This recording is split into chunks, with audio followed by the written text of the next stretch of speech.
Hi friends, it's Monday, November 3rd, 2014. Lynn and Jamie here, continuing our assignment. Our instructions for today's session are to have another back to basics session. This makes for an easy intention. Our intention is to do what is ours to do, to bring the Grandma Universe into alignment with her soul plan and trigger the awakening right now. And with that, it begins. I'm Grandma Universe and I'm sitting out at a table, maybe the kitchen table, and I've been working in my garden for a couple days now, and I'm feeling much more with it, but right now I'm feeling angry. It's a memory that came up that has been maybe suppressed for a long time, and it just got me so mad I had to just come in and have a cup of tea. That's true. And I'm really mad. I'm furious, and it has to do with walking out the side of a stage door and there being some young man and him asking me for an autograph on the program and me feeling flattered and signing it, and then him saying, "Would you like a cup of coffee?" and us going off arm in arm into the sunset. And this is, of course, my husband Frank. And I'm furious about it. So mad! That's true, and I'm not really sure what I'm mad about. I have no idea why I'm mad, but I know what I'm going to do about it. And I stomp to the closet and I grab my instrument from the high shelf where it sat for, you're right, maybe 40 years.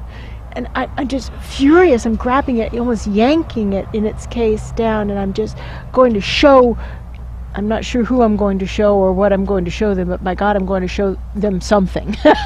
That's true.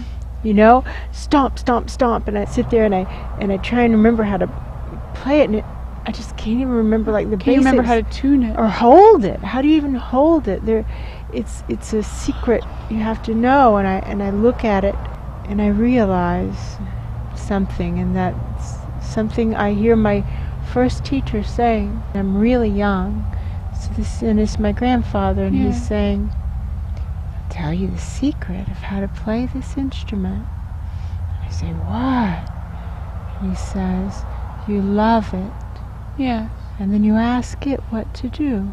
When in doubt, you ask it what to do, and you put your ear to its, like the top opening." Yeah. I can't quite tell what he calls it. And you listen, and it will tell you what to do. And so right now, sitting here, right now, so angry, I realize another thing he told me is that she can, like the harp is female, she can tell how you're feeling. Yeah. And she won't respond. You know how sometimes grandparents will say inappropriate things to their grandchildren because they know the grandchild won't understand what... Yeah. He says, like all women, she won't open up to you if you're angry at her. So he's making like a sexual innuendo, you know. But we don't know. We're a little girl. We don't know. Now I know. Like now I'm sitting here remembering. Right. And I realize, oh my God. Right. Now as an old woman, it's pretty clear. It's pretty clear what he's saying there. But I acknowledge the truth of what he was saying. And I know if I don't get more peace in my heart, this instrument won't open up to me and won't tell me how to play her, and I would like to remember how, because I used to be really good at it. That's true. And I remember how my teacher showed me how to do that, and this seems to be a different teacher at a different age, maybe 12, 13. Yeah. And I was just storming furious about something that happened at school when I showed up for my lesson, and I'm trying to play, and it's horrible. And the teacher says the same kind of thing. You have to have peace in your heart, or this instrument will not play for you. That's true. And so you'll need to do this from time to time. Let me show you a trick of how to just like get rid of anger quickly. Those aren't the words being spoken, but it's something like that.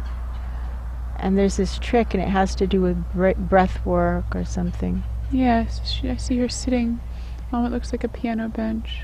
Yeah. With her eyes closed, breathing and counting. Yes, and so I do that right now here at the kind of like a picnic table on the lanai, something like that. And I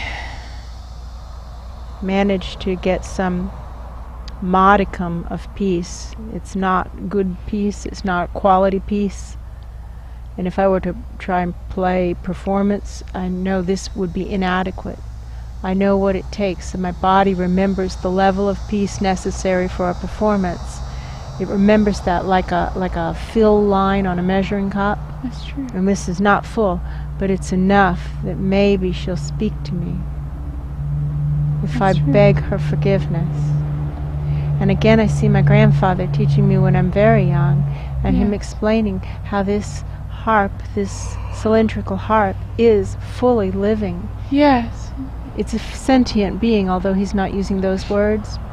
Yes. And that if I remember that, if I forget that, I'll be as big a failure as everybody else who tries to play this instrument, which is exceedingly difficult to play. But if I remember it, well then, I can, like, claim center stage at Carnegie Hall, or that has the feeling of it. I look at where I've always thought of as her head, which is not the very top of those strings, or face, not the very top of the strings, because that's her hair, but where her face would be. And I talked to her, and I explained to her why I put her away, and it was just, I could feel my skills fading because my practice time had diminished. I used to practice 6 hours a day, and then 5 hours a day, and then 4 hours a day, and then 3 hours a day, and right about then it started to not work anymore.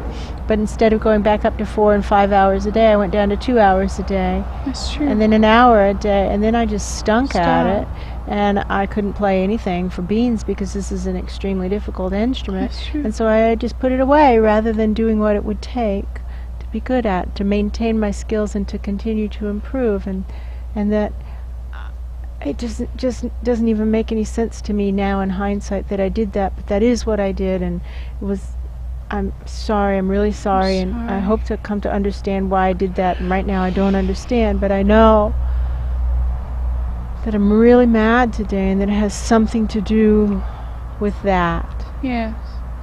And so I'd like to play you if I can, so that I can get to clarity about why I would have done such a crazy thing as to put you in a closet for 40 years. That's true. When we had what was already a lifelong affiliation in my mid-20s. That's true. And so it's like I can literally see the harp nod. Yes. And then suddenly, like, it glows, like the places to put the hands kind of glow, like the way in which you hold it. It's tricky. And there's a special way to hold it. And I have that, it's like, oh, that's right. And I hold it, and then you have to lean it in a little bit to the chest. Yes. It somehow uses our own body as a reverberating... resonance. Yeah, resonance. And with the angle just right, and now the spot on her knee remembers. Not knee, but right above the knee. It's like the leg remembers right here where it should go, and we rest it there, and we find the string that's like if it were a piano, it would be middle C. The string that's the string around which many pieces are centered, and it's like the dividing line between the right hand and the left hand. That's what they're saying. And then I just start to play probably the equivalent of chopsticks. Yes. A very simple child's melody.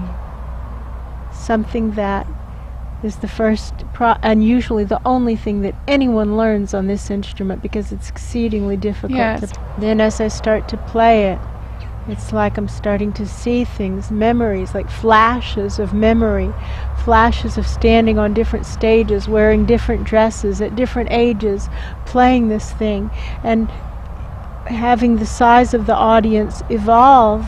Yeah. At first it's family, and it must sound awful because they're laughing, but it's a loving laugh, Yeah. And then having that change and change and change and change until I am playing in front of a very large group of very well-dressed people.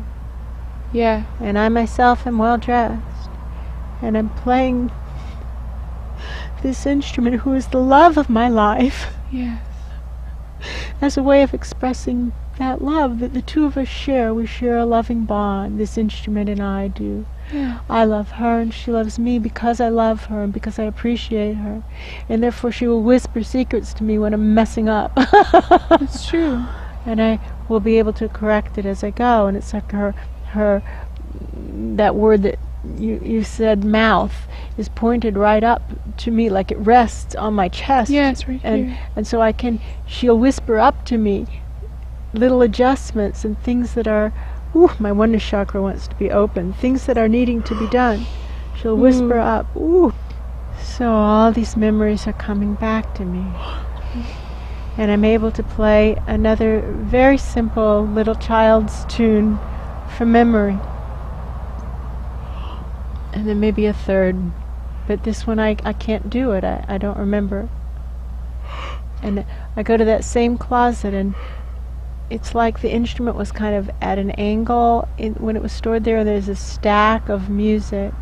Yeah. And I pull it out, a big stack. And it looks too hard for me, too hard. I'm just looking for something easy. And I find this, and it has my grandfather's handwriting on it. And so it's from the early years of learning. Yeah. But those are his handwriting had like a quaver in it or something, like it's a noticeable wiggly letters. Wiggly writing. And I can tell it's his, and it makes me happy because I remember sitting there with my grandfather when my feet wouldn't reach the floor. Yes. And having these lessons, and it was a good time for the two of us, and then it became a good time for the three of us. Yeah. And I play that piece, and then I get out another sheet of, I just flip through looking for my grandfather's writing. That's all I'm looking for, and it's really bringing me back. And then suddenly Frank is saying, "What's for dinner?" And what do you mean? It's just right after lunch.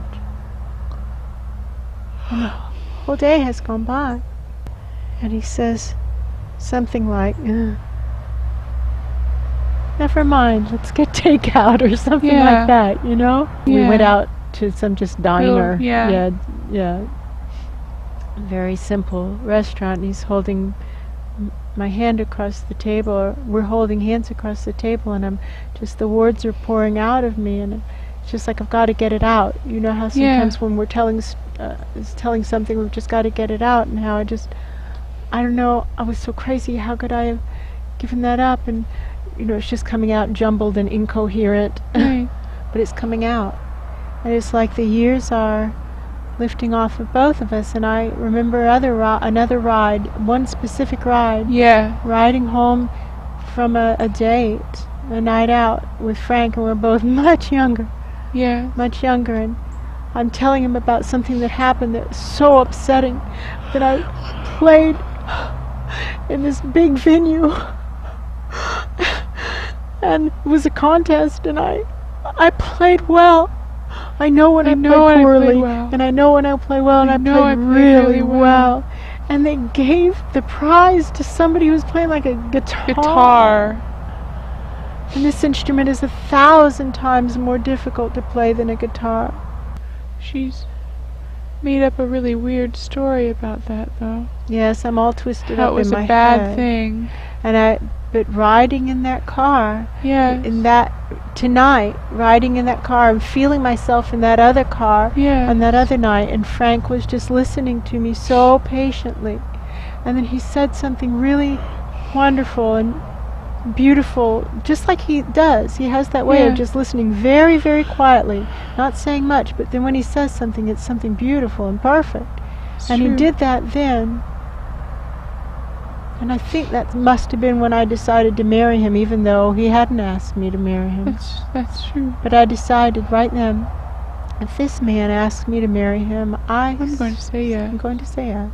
And then I remember this other day, and it was the day I decided to put my instrument away, the real love of my life, because it was too hard, I thought, and not worth it, I thought. I used Frank as the excuse, but he had nothing to do with it. It was simply because in order to play this instrument well, it actually takes 5 and 6 hours of practice a day, every single day. That's true. And I didn't want to do that. I wanted to have a picnic and go fishing. And it was as if I cold-heartedly put the love of my life in a casket and buried her alive. Yes. And I realize that now, and I'm saying that now to Frank. I'm saying all of this actually to Frank. I'm telling him, It's true. all of this is coming out of my mouth. It's really coming out into open air, and I can see that some of it is hurting Frank. It's true. It hurts him for me to call this instrument the love of my life. We get home and it's almost like I just can barely wash my face and brush my teeth before I fall in bed and go to sleep. It is a murder to bury someone alive, and I had murdered her, but now I have unmurdered her. And I'm going to remember how to play again.